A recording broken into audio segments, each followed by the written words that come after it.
Good afternoon, and thank you all for attending today's USA Gymnastics webinar for our top state testing managers. So today we have with us Kim Riley, and you all know she's the Managing Director of Athlete and Coaching Programs, as well as Annie Heffernan, who's our Junior Olympic Program Director for the Women's Artistic Program, who will be talking with us today about some top state testing updates.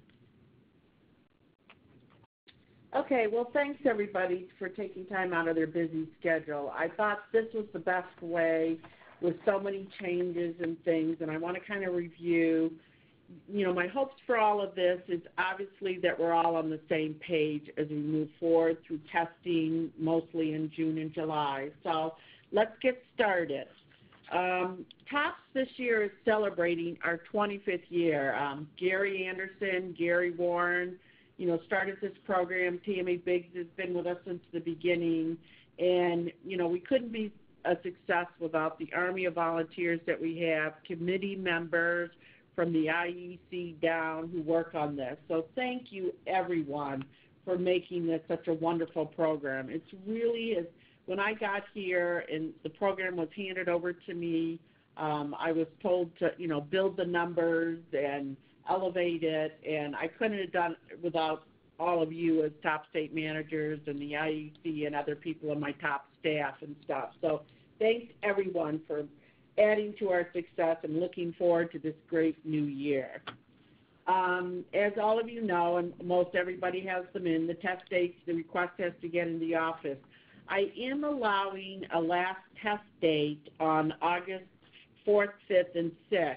And that's mainly because that last weekend in July is the Hopes Championship and the U.S. Classic in Chicago. So I know a lot of you are involved in those programs and coaches. So I am allowing an additional weekend in August. So you can still, you know, you can still add on tests as you want, especially, you know, if your state or your groups are asking for it. So please, you know, add on as you want. Don't forget to ask. You request your sanction. Remember, you have to fax those into member services, and you know, because there's no payment, so you can't do it online. If you try to do it online, it's going to ask for a payment. But for those that have already done it, thank you. For those who haven't, please make it a priority. Get those sanctions done. Some of you are doing clinics in conjunction, especially with your first testing. The clinic must have a separate sanction, and you will have to pay for that sanction. So make sure that, again, that you follow up. I've reached out to some of you, I think through June 18th, if you didn't have your sanctions in. So, you know, make sure you're following up on it. I believe I've sent out an email telling you how to retrieve your registrations for your TOPS testing. Basically, you go on your profile in USA Gymnastics, and you scroll down, click on Courses Instructed, and you'll see your various top dates in there in the system if you requested them. And you click on the course date, and you'll be able to do a lot of information. But one of the things you can do is export all registrants, and that list gives you all the athletes and the coaches. Please remember to encourage all your coaches to register. There's no cost to them, but then at least you have their information, especially to make sure their membership's up to date. Everybody's got, you know, active membership, and it's all good up to date.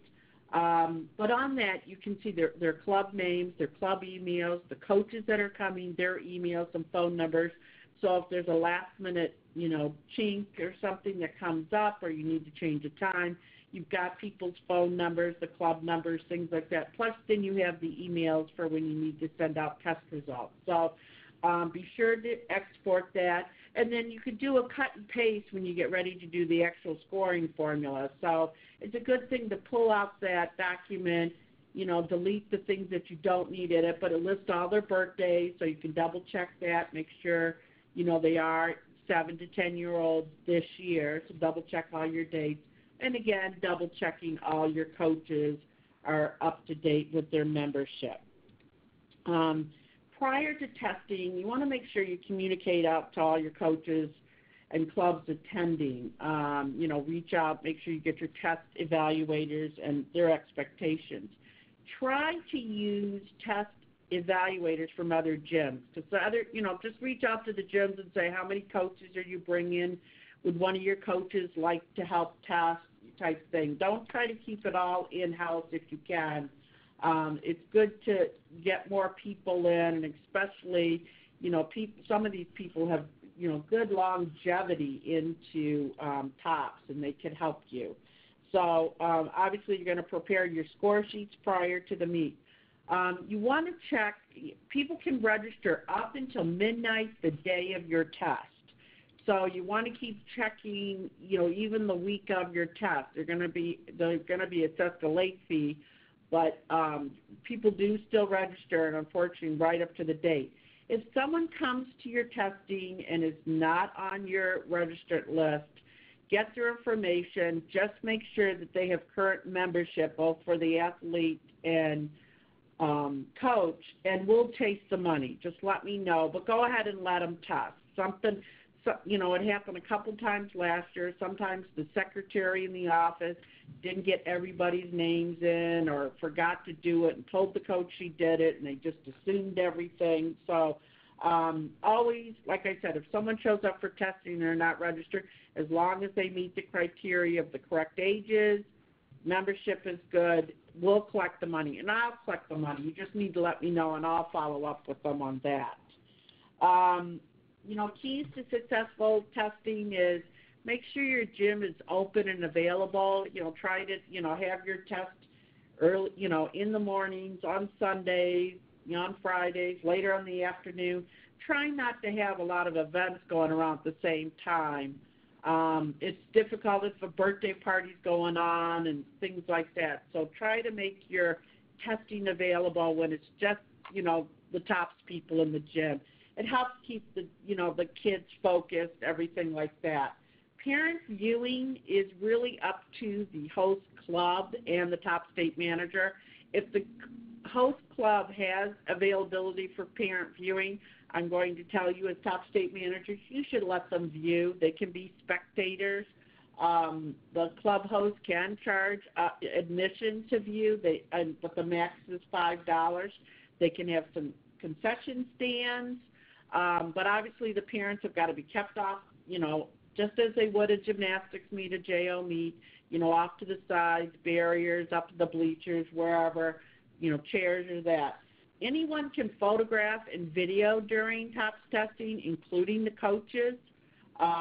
So, you cannot deny them that right because, some coaches have questioned some of the scoring and have sent it to me, and, most of the time I do agree with the score with TOPS state managers, but sometimes there are hiccups and we have to kind of go review, and then I will change scores based on that. But, be open to letting the parents watch. We don't let them watch at national testing, but mainly because, we don't have the room for it. Obviously, if it's behind the glass, that's even better, but try to remind coaches and parents that it is a testing and not a competition, and just, encouragement is welcome, but, it's not, an award situation at that point. So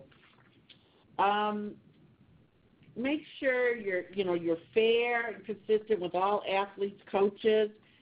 Try not to show favoritism. I've gotten complaints in the past that, the TOPS state manager are high-fiving their kids or cheering their kids on as they're testing and then nothing to the other.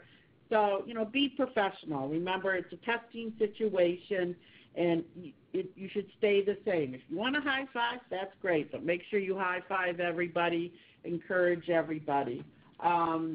Just again, because it is a sanctioned event, make sure only athletes and coaches with current memberships are on the testing floor. Someone like to bring other gymnasts with them, friends, that type of thing. Same thing as a JO meet. They can't be there on the floor, as you're testing with them. At the conclusion of your test, make sure you collect all the score sheets from the evaluators or the coaches, depending on how you do it. Everybody does it differently. Some hand the coaches back the papers until they go to the next event, that type of thing. Be sure to allow the coaches to take photos of, the scoring sheet if they want, or you can provide copies to take home if, you have a copier there and make a quick copy for them. That would be nice. Remember, I will be sending out information on expenses and stuff, but we do cover printing costs at a gym, and that includes printing of the score sheets, and then if you make copies of, score sheets for coaches. So it is a cost we do cover. So be friendly about that. It's not top secret. The thing is, the final score is not there. They don't get the final scores until you send them the scoring formula. But so be open with this. I know in the past some have complained that some top state managers have, been very quick to grab the score sheets and not let people see them. These aren't secret documents. They should be able to see their scores, that type of thing. Of course, try to keep the parents at bay. Do not release scores or score sheets to the parents. Make everything of your exchanges with the coaches that are attending with the athletes. Within 1 week of testing, make sure that you've entered all the scores into the scoring formulas, and I'll be sending those and explaining that a little bit more. I did want to get into detail with it, but then once you've entered all your electronic scores, you send them to me here in the office via email, and then you send each of the coaches and clubs that attended their scores. So you might have 5 gyms that are testing at your event, but you would only send Team A their 5 gymnasts, and then Team B their 8 gymnasts. So only send the scores out to the other, to the clubs that have their gymnasts. So don't send the massive scores to everybody. So, and then make sure you send all hard copies of the score sheets into the office for me. This is a check and balance thing, because when we get ready and I start announcing that October testing and who made it, I probably get about 30 to 40 emails and phone calls questioning test scores and stuff. So it's important I have these hard copies to go back to and look, because, they didn't complain when they got their scores, but now all of a sudden when they know in their bubble, they're questioning something. So please make sure you follow up with this. And again, submit expense reports and copies of all receipts to me. I'll send out expense report information, links, and the document later this week. I just didn't want to bog down. I'm trying to keep this webinar within an hour, and I want more to go over testing than a lot of the administrative stuff. And just so you know, with this webinar, we are going to post it up on our website for everybody to read. So hopefully coaches who are involved in TOPS testing can kind of see expectations and what we're looking at and get knowledgeable. So, and along with the top state managers that couldn't join us right now at this hour. So please be aware that this will be up there. So you might get some questions from your parents, but typical TOPS parents totally avoid you guys and their coaches and call me directly. So, all right, let's go into testing. Physical ability testing. There's 6 physical ability testing at top state testing. Flexibility, leg lifts, cast to handstand, press to handstand, hold, and rope climb. There's a manual on, the top manual, physical abilities manuals is on there. You will see sprint test is on there, but we only do the sprint test at national testing. So you don't have to worry about the sprint test at all, but you do have these 6 abilities tests. So, and there are videos with this, and our manual is pretty good, and it's pretty clean cut, and we don't have too many problems. You should have a top state testing form in front of you, and if you follow it, we're going along just the way it's listed on the testing form, starting with the flexibility test. As you set up your testing, you should try to have them rotate into this type of thing. So however you set up, maybe go from flexibility to leg lifts to cast to hand, that type of thing. It just makes it easier for testing. With the flexibility testing, it's a series of 6 kicks and 6 holds, and there is a sequence: right front, right side, left side. Most everybody gets into the rhythm of these things. It's tested at the end of the beam. Obviously, there's a warm-up period. You always want to make a stretch open period before you start testing. Have a quick coaches meeting prior to start testing, and then explain what you're testing, what order, and who is testing, type thing. And make sure you go over with all your evaluators during testing that everybody's on board with this, and even suggest maybe that that they will watch, go through this webinar too, because it is, they can fast forward through some things. So with the flexibility, it's a 1 through 3, 3 points being the optimal split to within 20 degrees. Watch the video. That young lady on the video gets the full 36 points. 2 points is somewhere above the horizontal to within that 20 degree, and then 1 point is horizontal or below. So basically, I could still get 12 points for physical ability, and then at the end it's divided by 3, so then I'd have a total points of 4 points for the flexibility testing. So this is pretty cut and dry. If someone goes out of sequence, just, try to, find out where it is in the testing. If you didn't catch something or they went out of sequence and you need to go back, let them go again or tell them what you want to see. Don't give them a 0 because they went out of line or whatever is that. So there should not be a 0 scoring for flexibility. They should at least get 1 point as long as they showed you something. And again, if they go out of sequence and or you miss something as a tester, just ask them to repeat it. Just always, go to the side of the gymnast. You can make comments to them as they're going to straighten the knee out, to try to make corrections and everything, to, where sometimes they're so close, but, a little bit more, something like that. So you can try to correct things as you go along, requesting that knee to be straight, that type of thing. We are looking for good alignment, but really it's the split that we're looking at. So make your best judgment on that and make a quick comment to hopefully that it will correct the alignment. And with some of these younger coaches, they don't understand what you're saying. You might just stop the test for a second, correct the gymnast, and say, let's start again, okay? Because that way then our whole team knows and the young coach knows. Remember, you've got mostly young coaches coming with these top kids. It's not the owners. It's not the, the head coaches that are coming. So we've been pretty good with this kick, the leg lift with the kicks and holds. So not too many complaints in the past. So let's go to leg lift. Leg lift. The star bars are preferred against a padded wall, but I know some people have like a single rail bar, that type of thing. With this, I would grab an assistant, either, an assistant within your gym or, even the coach that's there, hold up a padded stick or hold the arm at horizontal. You're really going to need someone to help you count this because the test concludes at 20 leg lifts attempted. So you don't let them go 25 to get their 20 good ones in. We're looking for legs to be straight. They start with a straight body hang, lift up. They must touch that bar or pass under.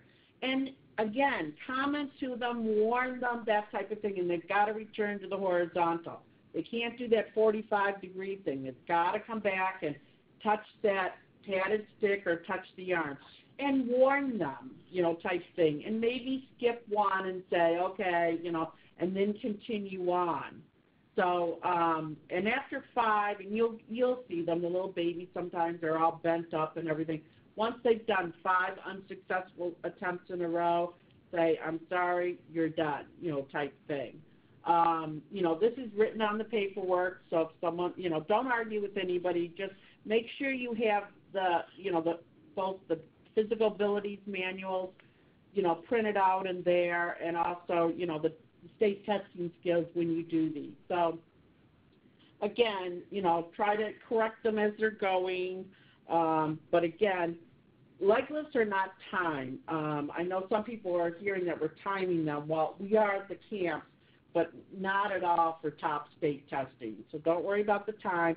The more is about the 20. So, you may want the coach to count the 20, and then you're marking down on maybe a scratch piece of paper how many you're doing correctly, or maybe you're just marking the ones you're not giving. So then when they get to the 20, you look down and you have 3 marks. You're only giving 17 leg lifts. So Be sure that you have a system, and like I said, it's much easier if you have somebody there helping you do either the counting of the 20 and, as you're marking down either the ones you're not giving or the ones you are giving. So I think sometimes it's easier to mark the ones that you don't give because hopefully there's less of those. So, but try to be as accurate as you can.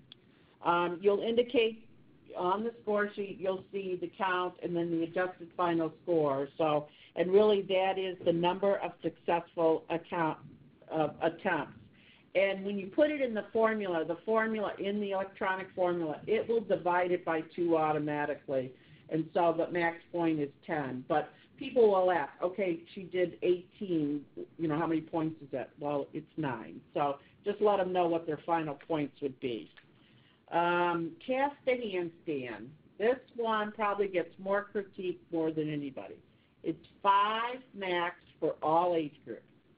2 points for each successful cast. They must be done on the uneven bars. They can't be done on the single rails or any special thing that they have. No grips are allowed, and only the properly executed casts are counted. And we need to get tighter in this. We are looking for legs straight throughout the cast. There's no straddling up. Once the hips leave the bar, it's considered a cast. We're expecting arms to be straight once the hips leave the bar. They must maintain that straight body position. You've got to be, because, these kids are coming to Tops National and getting like 0, and they're upset because they're getting 10 points, at state testing, but they're not getting here. So be a little bit more critical on this. Again, you might want to do just a 5-minute before everybody starts, telling them your expectations. Keep warning them, type thing, and again, keep track of which ones you gave. No arching or piking. The athlete can wait 2 seconds between casts. Any more of that, kind of give them a warning, said you need to speed it up, that type of thing. They can have one fall at any point. It's not just on the first cast, but on any. If they do 3 and then let's say they cast and they go over, they can remount and finish their last 2. There's no rechalking. They've got to get up immediately, though, from that position. So they can fall at any time through the 5 casts. This is where there is an age difference, so you've got to review this. Who's ever testing casts, with the 7 to 8-year-olds, we're looking 45 degrees or higher earns them 2 points, and a cast between 90 degrees and 45 just gets them 1. And this is the straight body that we're looking at. So once they hit a second fall, they're done. So you just count up to that. But one fall, there's like a mulligan. They get to go again and complete the attempt at 5. With the 9-year-olds, we are looking for that cast to hand. And I think this is the biggest thing when they come to Tops National testing.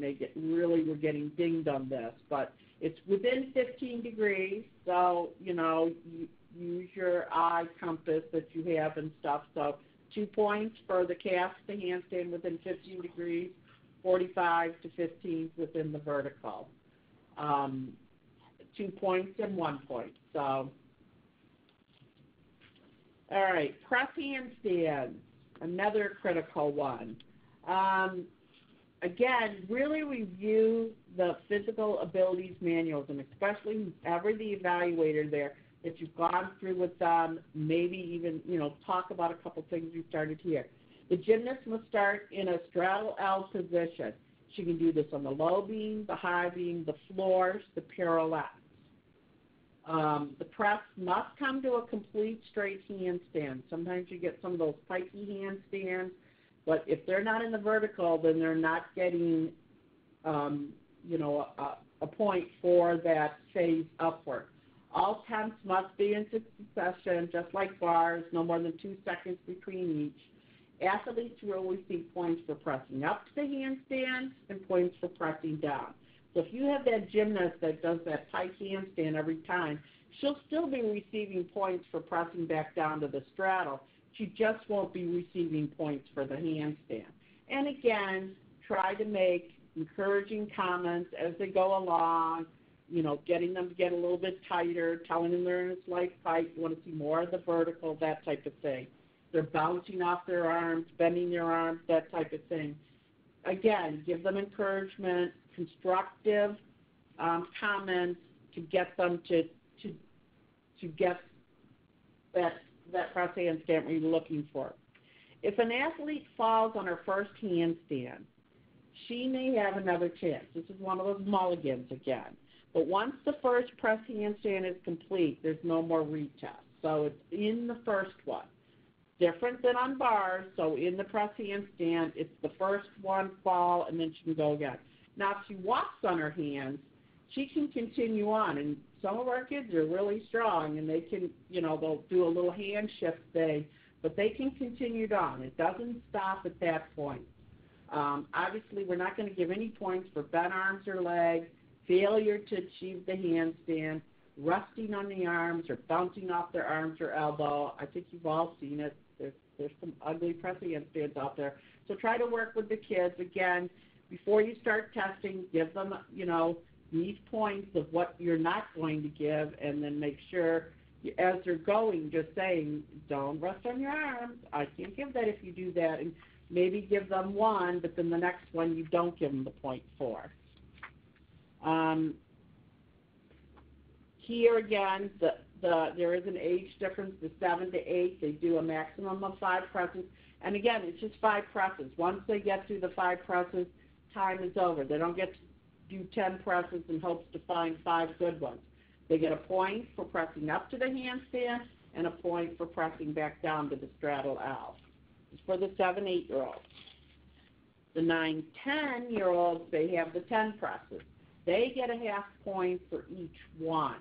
So, and this is really important because there's some that just, they just start to lose it on the 6th or 7th handstand. So make sure that you're counting correctly with these, that you're giving them the half points and that they are 10.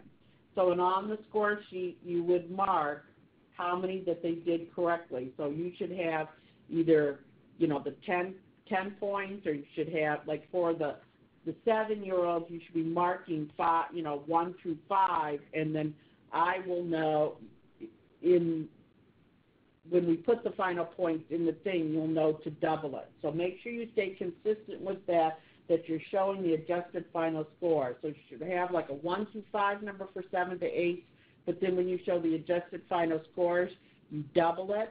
But with the 9, 10s, if you have an 8, then it'll be an 8 on the other side. So they get true points.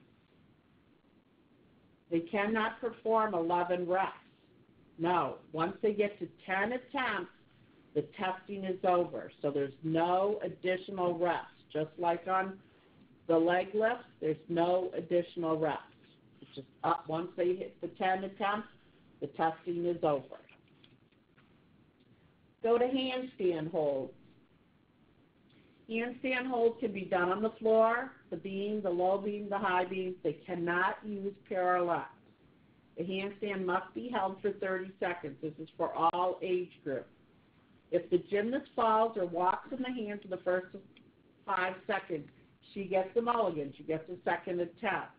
Once the first 5 seconds have passed, the handstand test must continue. Timing does stop with a fall or walking on the hands. You've got to be consistent with this. You just say, and again, right before the test starts, kind of go over things, remind people so they're not freaking out when they start walking on their hands, and then you say, that's time type thing, and you write down their time.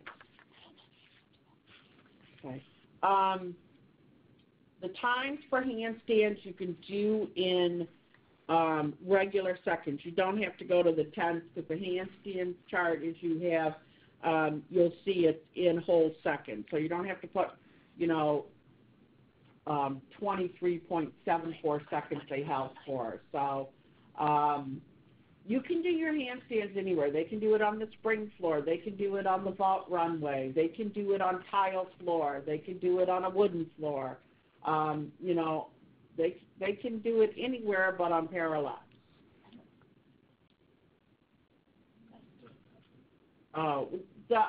You'll see once you get the formula how to convert, but you should convert the 7 and 8-year-old score. So you'll lift 5 or 4, successfully completed handstands, and then when you do the adjusted score, you should then see an 8 or 10 over on the other side. So, and then when you put it in the formula, you would put the final score, what the successful points were for that. So you're going to have to see the formula when you see it and type thing. And that has been a problem before, so I usually check with that. Continuing on with handstands, there was a question brought up about if you could do a handstand in the cross position on balance beam. No, you can't. We're expecting fingers to be forward. We're expecting shoulders to be open. Expecting good body alignment. If you want to record the actual time and then faults, then you count the faults. So you get up to 30 seconds, but you have faults. So I would, to have a piece of paper and be writing faults down as you go. And any time they're bending their arms, they're muscling, they're arching, they're piking, you'll see them. They'll start to drop, and then they'll pull back up. That's just one fault. So shoulder alignment, bent legs, feet apart's rare. The maximum faults you can take are 5 faults. So once you get to 5 faults, just stop counting the faults, but continue to time until they reach the 30 seconds and you say time. And again, it's at 30 seconds. You don't add on more to try to make up for the faults. You record the actual score time on the score sheet, again, in whole seconds, and then you list the number of faults. The max is 5. Then you subtract on that score sheet 2 seconds for each fault. So if a gymnast does 30 seconds and she has 2 faults times 2 for 2 seconds is 4, and then now she is down to 26 seconds. And those are the points you would be awarded off the handstand chart where it says 26 seconds. So you have a gymnast who has a 30-second handstand with lots of faults, but remember, you can only take 5 faults, 2 seconds for each fault. That's only 10 seconds off. She still would be awarded a 20-second handstand and receive those points in the handstand chart. Usually it's 10 seconds or under where they get 0 points. So, or, if they're under, they obviously have their fault. So, and you can count as they want. If they want the 10 seconds, if they want it at 15 seconds, 30 seconds, go with them what they want. Keep the watch out so that the coach can see it, that they make sure. Sometimes stopwatches get sticky and stuff, so do your best judgment. If it doesn't start right away, the count starts once they get in a true vertical. So if they cross up, you wait till they're in that full vertical, then you start your clock. So yeah, you can, whatever countdown they want, and usually I know at the camps the girls just kind of have their own thing. Some want it at 15 seconds, some want it every 10 seconds, some don't want it at all. So, be very open to that and willing to do that. Okay, rope climb. The rope climb is done on a hemp-style rope. It's marked at 12 feet. Everybody does 12 feet now. There's an 8-inch cushion at the bottom. The coach of the gymnast should be holding the bottom, of the rope. The gymnast starts in a sitting pike position with her legs together and heels are completely off the mat. The time starts when she reaches for that first move. So, and it ends once she touches the mark. She doesn't have to be fully up there with her body. She just has to reach and touch that mark, and her time stops. So you do with the rope climb want to put the tenths up to 100. So be sure you make sure you're recording it that way.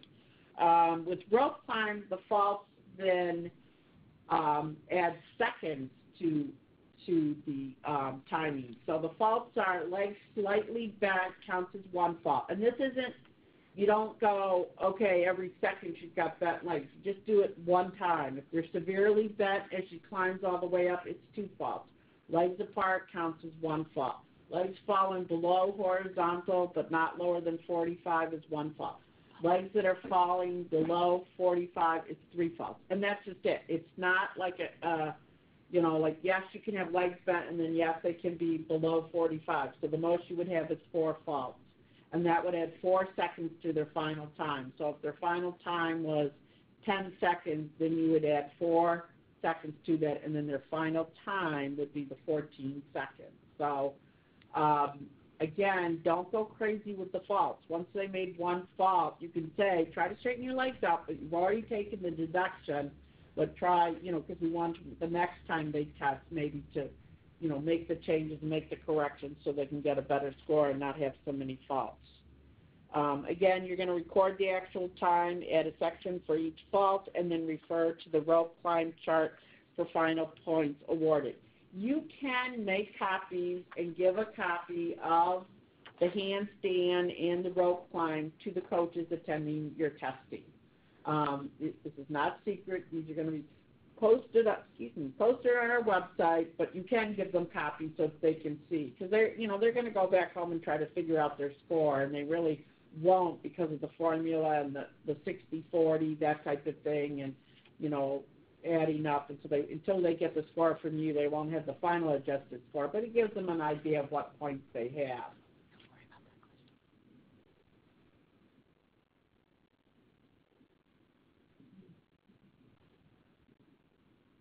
There's a question. In a handstand, a gymnast has a shoulder angle but does not move. I don't know what you mean by that. So like she's in a handstand and her shoulder angle's closed and she's still. Oh, if she's within 15 degrees of the vertical, I would, with the press handstand, I would, but in the handstand, I would give a fault for that. Yeah.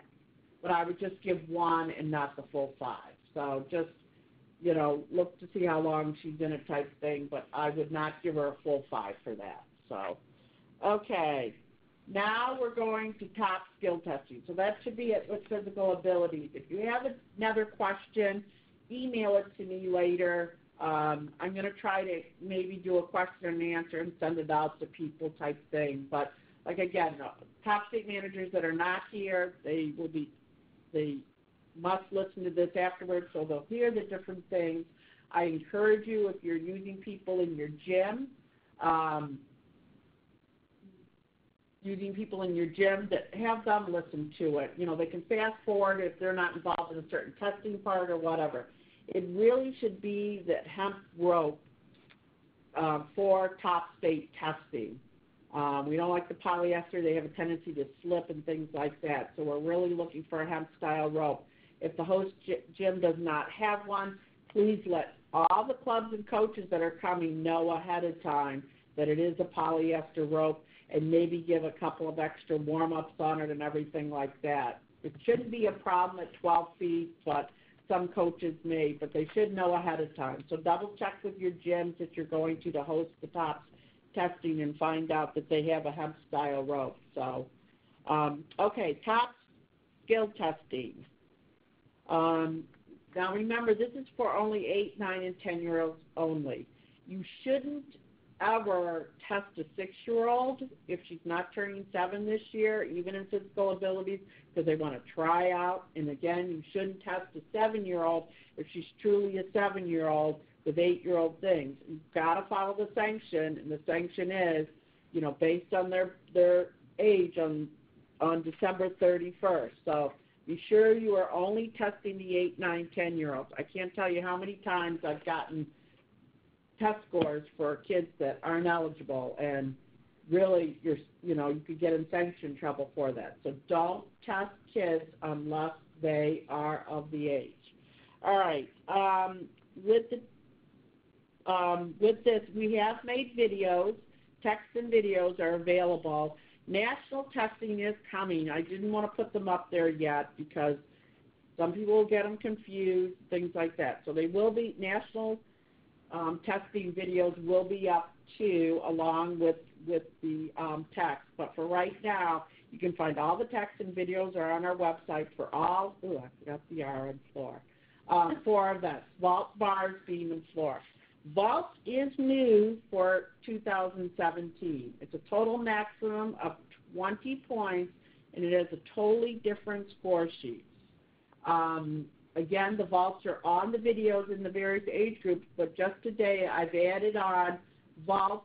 It shows the vault with the run and hurdle for the 8-year-olds and the run and hurdles for the 9, 10-year-olds. So those were new videos just added today, so be sure to check out the website and look at those videos.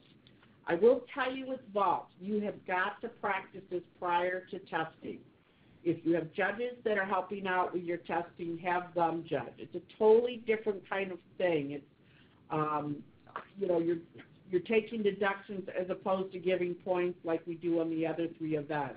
It is, vault happens very quickly, and I know all of you have watched your level 5 vault, even your optional kids vault, and you can eyeball a vault and come up with a general score. Well, that's what you're going to have to do here, kind of review through the deductions, but you just really need to practice on your own kids prior to testing, or as they're warming up, try to test. So it's really important you do that. The vault, let's go over the vault route first. It's only one vault only. They don't get the best of 2 vaults. It's only one vault only. But if very much like J.O., if the gymnast runs down, doesn't touch the board, this is considered a balk, and she's allowed another attempt without deduction.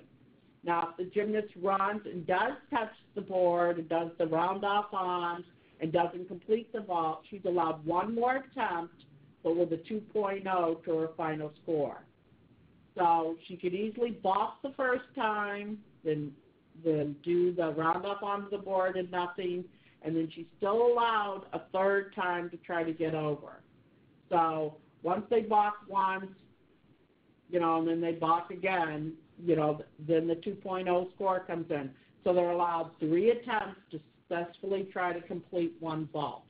So once they hit the 3 and they still haven't vaulted or whatever, it's whatever that score is, because and we'll see when we go over the scoring, they still get points for even because the run and the hurdle and the round-off is scored. So they will get points. They won't get a 0. So there should be no zeros for vault unless they didn't show up to test it. Okay? On the new, I sent it to you. It's been revised, and we have switched all the deductions to go up to 5. So everything is, or not to 5, but up to. So the deductions are up to. So it's a score range. So it's a judgment call. So let's start with the 8-year-old vault. It's a round-off onto the board with rebound and backwards to land on their back on stacked mats. We are looking at the run and hurdle, and we'll go over that. That's 4 points. The round-off is 8 points, and the board to the stacked mat is 8 points. So that would give you 20 points. So if you have that little 8-year-old that runs up, does the round-off, and then sits on the mat, or doesn't go backwards at all, she still has a maximum of 12 points for what she did. Now you're going to have execution on that, because I'm sure the round-off wasn't all that great to get, because she doesn't have the momentum to go on. So you could easily be in the 6s with a vault score for an 8-year-old, even if she doesn't, rebound back to her back and stuff. So even those ones that round off on and do a sit back on the mat or whatever, she's still going to get a score, probably a 5 or a 6, but at least she's getting some points for it, not a total 0. Okay? I hope everybody understands that. With the 8-year-old vault, the hurdle, the run, we're looking for good running form. The head neutral, the arms bent, tight to the side with a slight movement, knees up to 45. We originally said waist high, but that's a little bit too high. But, you're expecting the bend in the knees. What you're looking for, are the crazy ones who, look like they're surfing from side to side and their arms are out wide, they're not doing the arm bends, that type of thing, or they're barely picking up their feet or they're kicking their feet behind. So, and again, everything is up to 5. So it's going to happen quickly, and then the hurdle comes. And we really want to concentrate on this hurdle. We want to make sure their arms are above their shoulders, not past their heads, they're tight by their ears, there's a good chest hollow, good full extension of the torso, no arch, coming down to that round off. And again, there's deductions for that. So that takes place really quickly. So again, that's why you kind of have to eyeball it. I mean, you'll watch, when you watch our films, I mean, those are 20-point vaults. So, so it gives you an idea. So just keep watching your kids as they're practicing this. Even if you do this drill as a setup in your gym, not even your top kids, kind of watch it and see how you would start judging it. So just so that your eye gets used to it and you can put a score to it. The round-off, should pass through a mountain climber position. Their head remains neutral. The arm should come down fast. One hand reaches past the first hand. Fingers and hands should face the direction of the vault runway, and there should be a 1-2 push-off for off the board, and there should be that focus on that hand pass. Again, straight legs in is up to 2 points, so we're looking for a good mountain climber. We're really looking for that head not, being between the arms and, the hands landing at the same time. The hands landing at the same time is a flat 2-0 deduction, and you want to make sure that you're taking it because we want to see that 1-2. The head not neutral, up to 2. So, again, just goes really fast, so you've got to check it out. The board to the stack mass, 8 points. The athlete should land on their back, flat, fully extended body. Arms should remain up throughout the rebound and landing.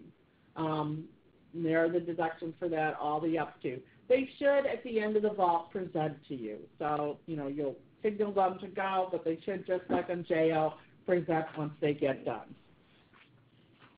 9-year-olds, you have the round-off back handspring under the stack mass. The run and hurdle is 4 points. The round-off is 8 points. The board to the resi is 4, and then the post flight is 4. So there's a lot going on there. And again, you're going to have those kids that footing's wrong or something, or they get scared, or they haven't really managed this combination, or they haven't worked this drill enough in there, and they might just do that run, hurdle, and round off and get those 12 points plus deduction. So again, there's that 5-6 score that might come off for these kids who don't come. The run and hurdle and the round off is the same as the 8-year-old, so you just review those. Those are the same. When you get to the board, to the resi, we're looking for the head to remain neutral, land straight onto the mat. If the head's looking early, they most likely have an arch. Their arms are bent. Post-flight, the arms should remain at shoulder level and head neutral with hollow chest. The gymnast must land on their feet, and then they can drop to their back, or they can just stay on their feet and present from there. So, again, the arms below the shoulder length up to 1, head position not neutral up to 1, arch body up to 1. Again, you got to start eyeballing, just try to apply some of these deductions.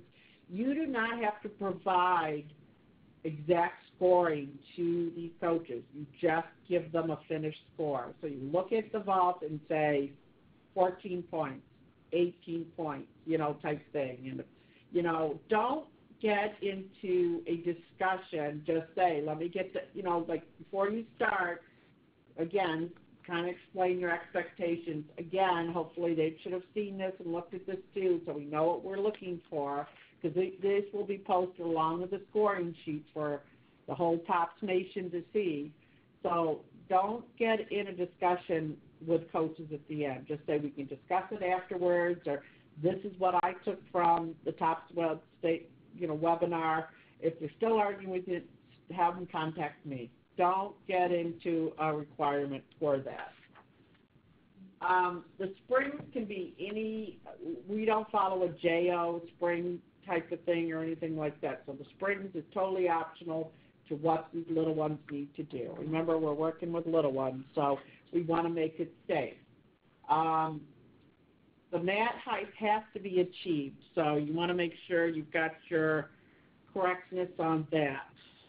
She's asking, can you use any combination of mats? Yes, you can use any combination of mats to get that and get it as close as you can. I know sometimes something gets you at like 120, but you can't get, or 110.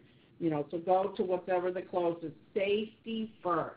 Always safety first. So, and again, use any spring combination that they want on the board for these little ones.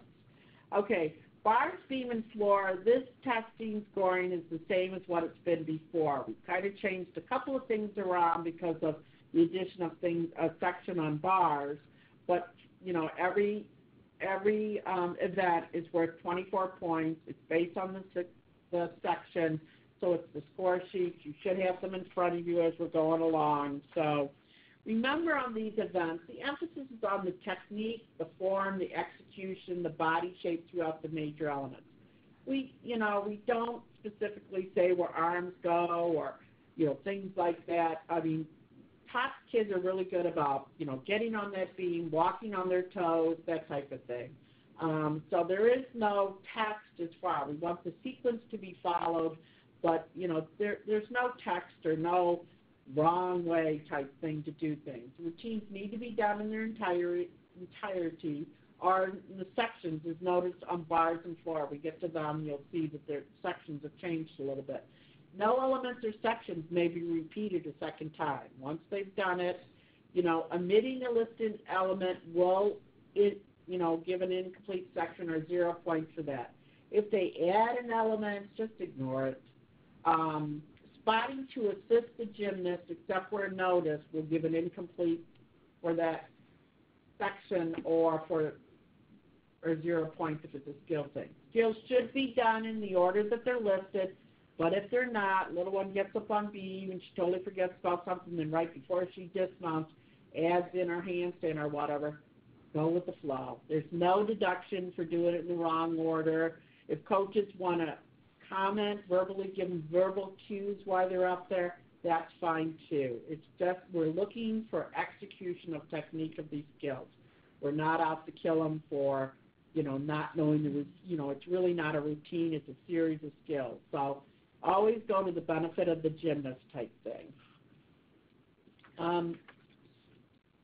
So you have your each score sheet for each level, so make sure that a lot of top state managers will put the physical ability sheet on one side and then print the scoring on the other side. I kind of really this really is written on your scoring guidelines, so I really don't want to read this to you, but just really review this as far as excellent, good, and average. But I want to say to you, a lot of times I get 0 points for a fall, and it's only if it's poor quality executed and then there is a fall. Then there would be a 0. But if the gymnast completes the skill with good execution and everything, you go down 2 points. So, so use your best error on this, but it's not a 0 if you fall. So make sure you review this carefully as you're working. Like I said, I don't want to read this to you.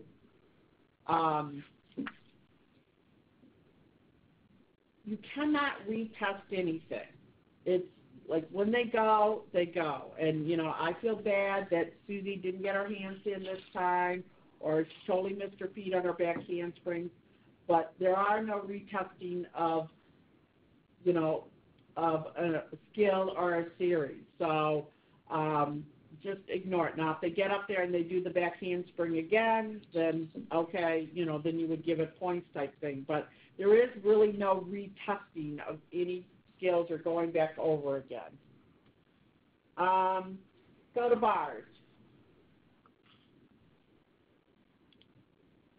And I was going to say, there was a lot of retesting going on. Again, there are no retesting. There's no deduction for retesting. There are no retests. You guys have got to stay consistent with this, state to state and across the nation. Okay, on bars, the gymnast may mount. This is all written down. Gymnast may mount on a single mat.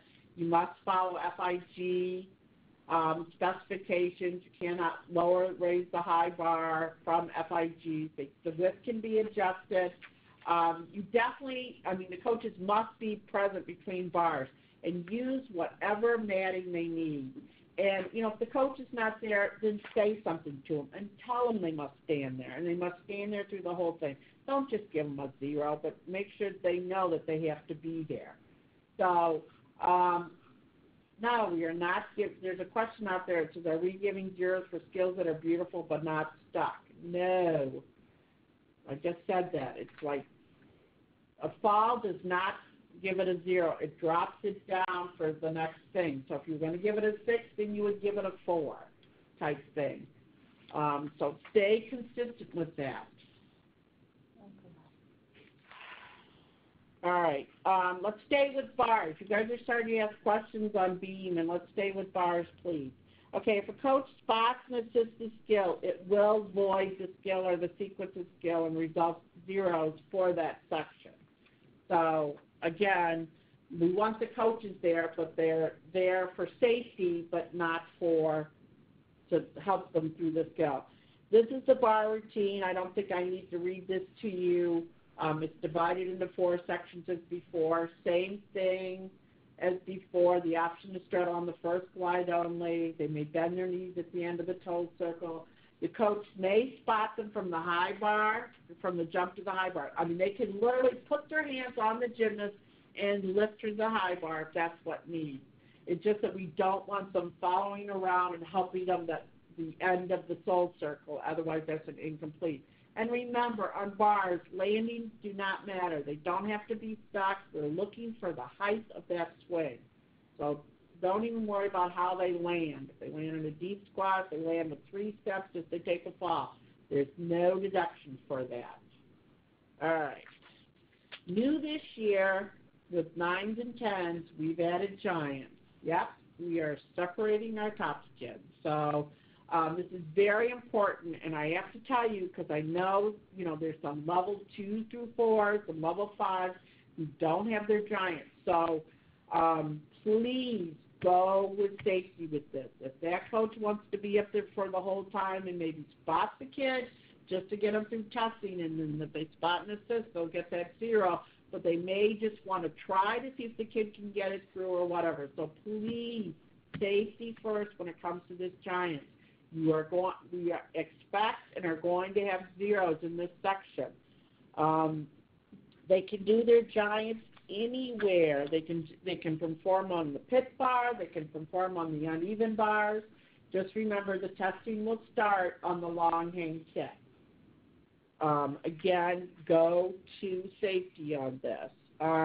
The bars is done in 2 sequences. As you'll see, section 1 is what they did before up through the dismount. And then the second section is those giants, and it's only 6 points. So if a kid doesn't have the giants, it's not going to kill their score. They'll still be in the running. We'll probably still have kids in national testing that don't have giants. But we're trying to get this more elevated and very consistent to TOPS national testing, and this is one way that our staff and the IEC felt about this, adding the giants. So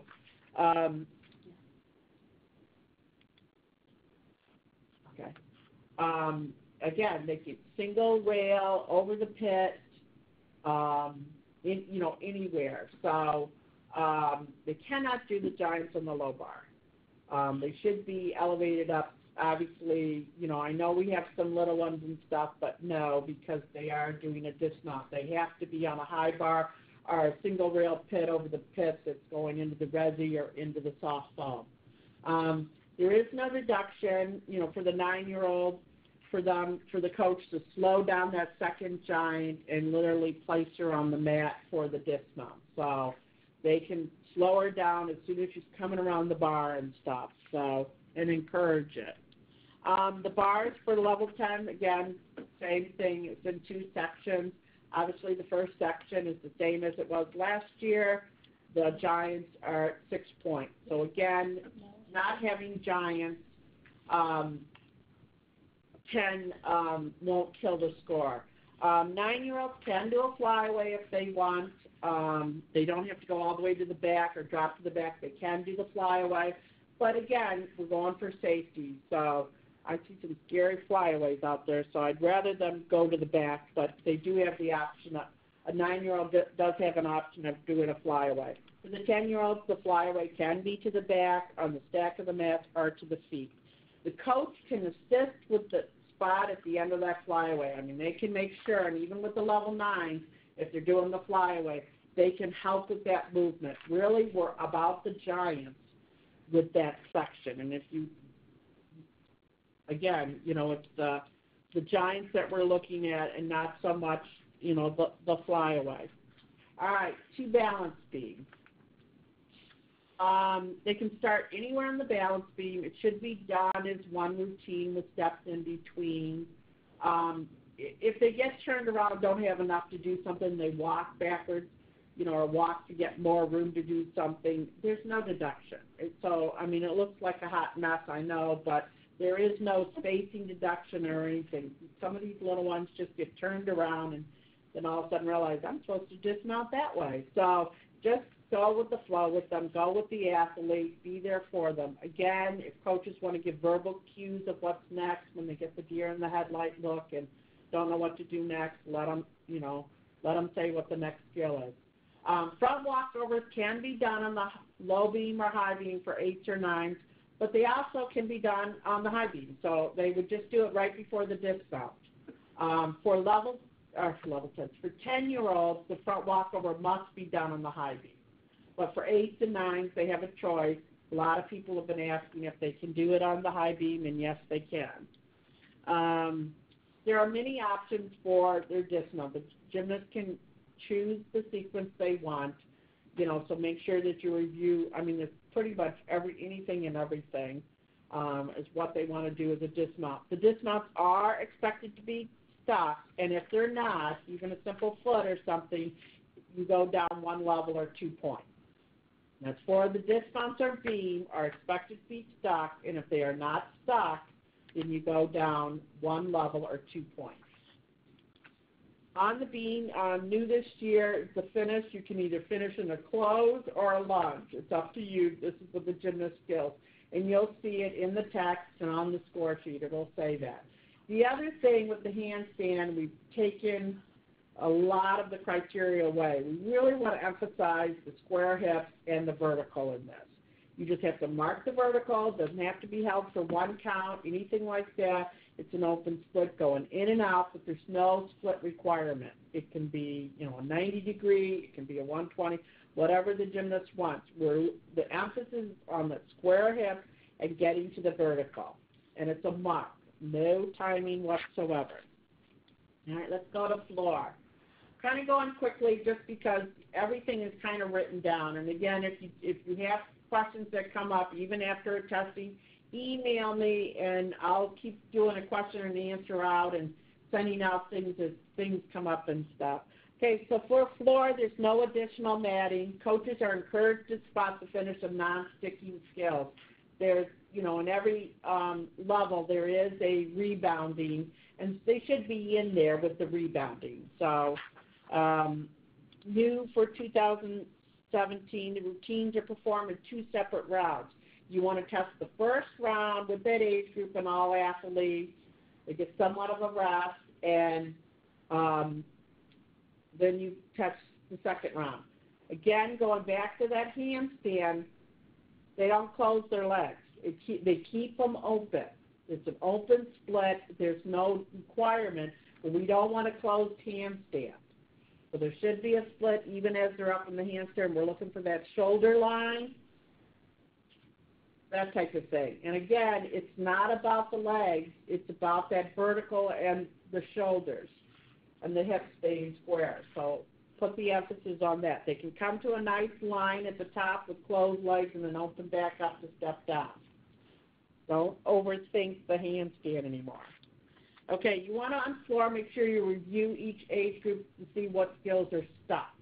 It's a lot of the front tucks, anything off the panel mats, the back tucks and the front tucks, those are.